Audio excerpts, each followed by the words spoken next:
राम राम। ओम नमः शिवाय। भगवान शिव के द्वादश ज्योतिर्लिंगों में कल मैंने आपको भगवान शिव के महाकालेश्वर ज्योतिर्लिंग के बारे में बताया, लेकिन एक बात बताना उसमें भूल गया कि वहां भगवान शिव की भस्म आरती होती है। भस्म आरती प्रातः होती है। कहते हैं पहले ये भस्म आरती चिता की भस्म से की जाती थी, लेकिन एक बार उज्जैन में उस दिन कोई शव नहीं आया जिससे उसकी चिता से भस्म लेकर भगवान शिव की आरती की जा सके। तो वहां के जो मुख्य पुजारी थे उन्होंने अपने पुत्र की हत्या की, उसकी चिता जलाई, उसकी भस्म भगवान शिव पे चढ़ाई।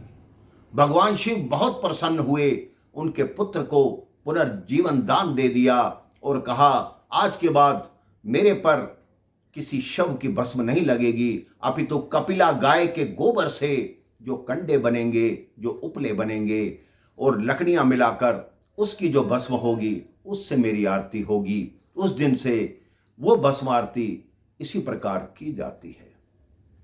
भगवान शिव का जो चौथा ज्योतिर्लिंग कहलाता है वो दो भागों में विभक्त है। उस ज्योतिर्लिंग का नाम है ओंकारेश्वर ज्योतिर्लिंग।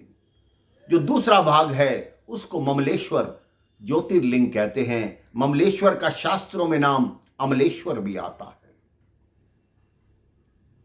ओंकारेश्वर ज्योतिर्लिंग नर्मदा के किनारे मांधाता पर्वत पर स्थित है।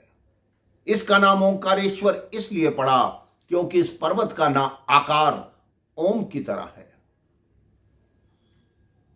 कहते हैं ओंकारेश्वर ज्योतिर्लिंग इतना विख्यात है कि आज भी रात्रि को भगवान शिव मां पार्वती के साथ वहां विश्राम करने आते हैं। वहां रात्रि के समय भगवान की शैया लगाई जाती है, चौपड़ लगाई जाती है।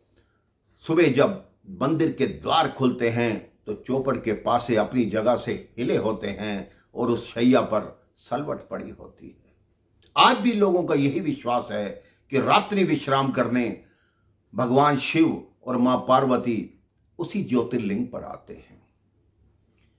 कहते हैं राम जी के पूर्वज मांधाता ने भगवान शिव की बहुत कठिन भक्ति की। भगवान शिव उनसे प्रसन्न हुए और कहा कि वर मांगो, तुम क्या चाहते हो। उन्होंने कहा आप यहीं पर लिंग रूप में मेरे सामने निवास करें।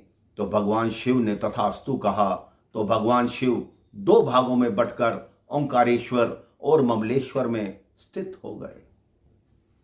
आज भी वहां भक्तों का तांता लगता है क्योंकि वो एकमात्र दुनिया में ऐसा स्थान है जहां रात्रि समय भगवान शिव मां पार्वती के साथ आते हैं और उनके सबूत सामने दिखाई देते हैं। आप जब ओंकारेश्वर जाएंगे तो आपको दो कमरों के बीच में से होके गुजरना पड़ता है क्योंकि वहां अंधकार होता है, इसलिए प्रकाश हमेशा जलता रहता है। भगवान शिव का जो शयन कक्ष है वो गर्भगृह में है। वहीं पर चौपड़ लगाई जाती है जहां सवेरे पासे हिले हुए मिलते हैं। आप भगवान के किसी भी ज्योतिर्लिंग पर जाइए, आपको कुछ ना कुछ ऐसा प्रमाण मिलेगा जिससे आपको ज्ञात होगा कि भगवान शिव की कृपा पूरे विश्व पर है। वो पूरे विश्व का देख रेख करते हैं और खासकर सावन के माह में अपने भक्तों के बहुत निकट रहते हैं, उनकी हर मनोकामनाओं को पूरा करते हैं। राम राम। जय श्री राम। ओम नमः शिवाय।